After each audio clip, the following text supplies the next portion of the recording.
इससे बड़ी खबर कोई नहीं हो सकती दोस्तों, क्योंकि सीबीआई अब कटघरे में है। एक लंबे अरसे के बाद दिल्ली की कोर्ट ने अरविंद केजरीवाल और मनीष सिसोदिया को बरी कर दिया है। क्या भाजपा कहीं ना कहीं विपक्ष के सामने फंसती हुई नजर आ रही है? क्या विपक्ष अब उस पर हमलावर हो गया है? क्योंकि केजरीवाल और मनीष सिसोदिया सहित 21 नेता कोर्ट से बरी हो चुके हैं और इसी के साथ विपक्ष के सभी नेताओं ने एक एक करके भाजपा को आड़े हाथों लेना शुरू कर दिया है और जबरदस्त हमला बोला है। दरअसल अरविंद केजरीवाल, मनीष सिसोदिया और 21 अन्य लोगों को अदालत से बरी होने के बाद विपक्ष बीजेपी पर बुरी तरह से टूट पड़ा है। विपक्षी नेताओं के खिलाफ केंद्रीय एजेंसियों के दुरुपयोग पर विपक्ष एकजुट होता नजर आ रहा है। समाजवादी पार्टी के प्रमुख अखिलेश यादव ने इसे भाजपा के लिए नैतिक मृत्युदंड बताया है, जबकि कांग्रेस के पवन खेड़ा ने बीजेपी को इच्छाधारी नाग कहा है। शिवसेना यूबीटी की प्रियंका चतुर्वेदी ने सीबीआई को सेंट्रल ब्यूरो ऑफ इमेजिनेशन करार दिया है। राष्ट्रीय जनता दल के तेजस्वी यादव ने तो दिल्ली में दोबारा चुनाव की मांग ही कर डाली। विपक्ष का कहना है कि बीजेपी ने जांच एजेंसियों का दुरुपयोग कर राजनीतिक साजिश रची, लेकिन सच्चाई सामने आ गई। चौतरफा घिरी बीजेपी ने बचने का रास्ता भी निकाला, लेकिन वो भी सीबीआई वाला ही है। विपक्षी दलों ने इस फैसले पर क्या कहा और बीजेपी के जवाब में क्या सफाई दी, वह जानने से पहले यह जान लें कि आखिर दिल्ली शराब नीति मामले में फैसला क्या आया है। नमस्कार, मैं सुबोध कुमार, आप देख रहे हैं खबर नेशनल टाइम्स। यदि आपने अभी तक चैनल को सब्सक्राइब नहीं किया है तो जल्द ही सब्सक्राइब करें और वीडियो के अंत तक जरूर बने रहिए, क्योंकि खबर कहीं आपसे अधूरी ना रह जाए। और शेयर नहीं किया है तो वीडियो को शेयर कर दीजिए, आग लगा दीजिए। दरअसल राउज एवेन्यू कोर्ट ने शुक्रवार को दिल्ली शराब नीति घोटाले से जुड़े मामले में सभी 23 आरोपियों को बरी कर दिया। कोर्ट ने सीबीआई की चार्जशीट को मानने से इनकार कर दिया और कहा कि साजिश का कोई सबूत नहीं है। कोर्ट ने जांच में खामियां बताई और जांच अधिकारी पर विभागीय जांच के आदेश भी कर डाले। अदालत ने मनीष सिसोदिया पर कोई आपराधिक इरादा ना होने और केजरीवाल पर संवैधानिक पद वाले व्यक्ति के खिलाफ साजिश का सिद्धांत ना टिकने जैसी टिप्पणियां भी की। सीबीआई अदालत के इस फैसले के बाद अरविंद केजरीवाल ने इसे सच्चाई की जीत और भाजपा पर हमला बोलते हुए भारत के इतिहास की सबसे बड़ी राजनीतिक साजिश बताया। उन्होंने भावुक होकर कहा कि यह दिन देश की राजनीति के लिए अहम है। मनीष सिसोदिया ने कहा, यह देश की राजनीतिक के लिए अहम दिन है। नरेंद्र मोदी जी ने ईडी और सीबीआई की ताकत से सत्ता में बने रहने की साजिश रची थी, लेकिन वह नाकाम हो गई। सुप्रीम कोर्ट पहले ही कह चुका था कि मामला टिक नहीं पाएगा। आज जज ने भी यही कहा।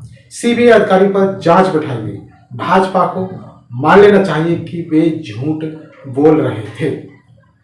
इस फैसले को लेकर अखिलेश यादव ने भी भाजपा पर जमकर हमला बोला है। उन्होंने यहां तक कह दिया कि भाजपा के लिए यह समाचार किसी नैतिक मृत्युदंड से कम नहीं है।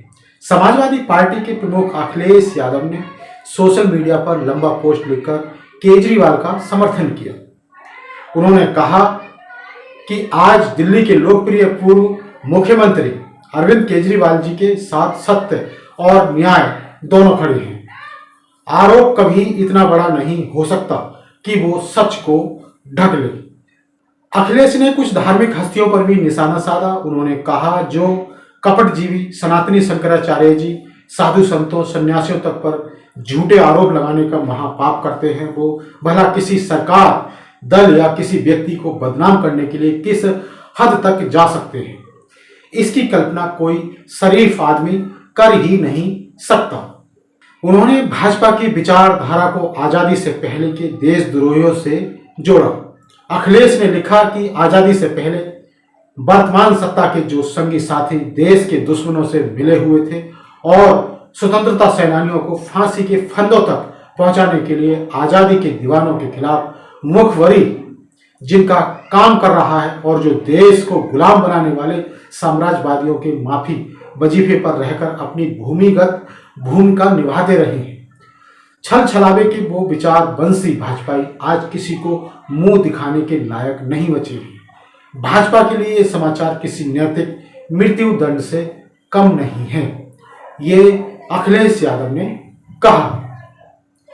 और इसी को लेकर यदि कांग्रेस के प्रवक्ता पवन खेड़ा की बात की जाए तो वो भी पीछे नहीं रहे। उन्होंने भाजपा को इच्छाधारी नाग तक बता डाला।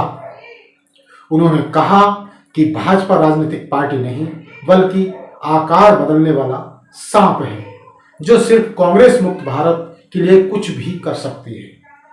खेड़ा ने लिखा, बीजेपी राजनीतिक पार्टी नहीं है, यह आकार बदलने वाली इच्छाधारी नाग है। वह एक जुनूनी लक्ष्य के लिए किसी भी स्तर पर गिर सकती है। कांग्रेस को हराना, कांग्रेस मुक्त भारत। 12 साल तक उन्होंने टीएमसी पर जहर उगला और अब नरेंद्र मोदी खुद टीएमसी की तारीफ कर रहे हैं। सम्मान से नहीं बल्कि कांग्रेस पर सत्ता बार करने के लिए उन्होंने चुनावों के करीब आने पर कांग्रेस नेताओं पर मामले बढ़ाने की भविष्यवाणी की। खेड़ा ने पी चिदंबरम का उदाहरण दिया और कहा, चुनाव आ रहे हैं, स्क्रिप्ट तय है, कांग्रेस नेताओं पर मामले अचानक तेज होंगे। पी चिदंबरम को फिर घसीटा जा रहा है क्योंकि तमिलनाडु में चुनाव है। वहीं आप और अन्यों पर मामले गुजरात और पंजाब के चलते चुपचाप गायब हो जाएंगे। शिवसेना यूटीवी की नेता प्रियंका चतुर्वेदी ने सीबीआई पर कटाक्ष किया। उन्होंने कहा कि सीबीआई भारत की प्रमुख एजेंसी को अब रीब्रांड कर देना चाहिए। Central bureau of imagination Bhajpa की प्रमुख एजेंसी, क्या गिरावट है। उन्होंने एक अन्य ट्वीट लिखा है, उन्होंने झूठ, प्रोपेगेंडा, जहरीले पॉलिटिकल एजेंडा का मुकाबला किया और पक्का किया कि सच और इंसाफ की जीत हो। बहुत बढ़िया अरविंद केजरीवाल जी और मनीष सिसोदिया जी। वहीं यदि तेजस्वी यादव की बात की जाए तो उन्होंने तो दिल्ली में फिर से चुनाव करने की मांग भी कर डाली। उनके इसी बयान से सत्ता के गलियारों में हड़कंप मच गया। आरजेडी के राष्ट्रीय कार्यकारी अध्यक्ष तेजस्वी यादव ने पटना एयरपोर्ट पर मीडिया से बातचीत में दिल्ली में नए चुनाव की मांग की। उन्होंने कहा, राउज एवेन्यू कोर्ट के फैसले ने साबित कर दिया कि शराब घोटाले के आरोप झूठे थे। केंद्र सरकार ने राजनीतिक बदले की भावना से विपक्षी नेताओं के खिलाफ संवैधानिक संस्थाओं का दुरुपयोग किया है। दिल्ली चुनाव शराब घोटाले के मुद्दे पर लड़ा गया था और अरविंद केजरीवाल को निशाना बनाकर जनता की राय बदलने की कोशिश की गई। अब जब आरोप झूठे साबित हो गए तो दिल्ली में असली मुद्दों पर दोबारा चुनाव होने चाहिए। उन्होंने कहा, इस झूठे मामले की वजह से अरविंद केजरीवाल चुनाव हारे, इसका मुआवजा कौन देगा।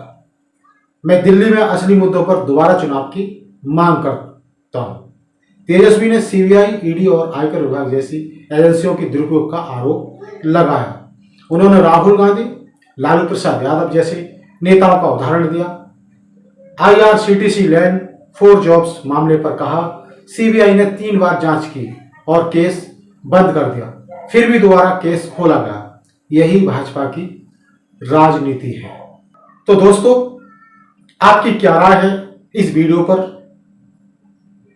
क्या भाजपा के द्वारा सीबीआई, ईडी तमाम संस्थाओं का दुरुपयोग किया जाता है?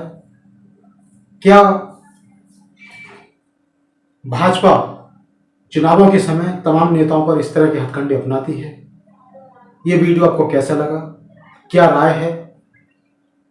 अपनी राय को कमेंट में जरूर लिखें और साथ ही वीडियो अच्छा लगे तो वीडियो को कमेंट करें, चैनल को सब्सक्राइब करें।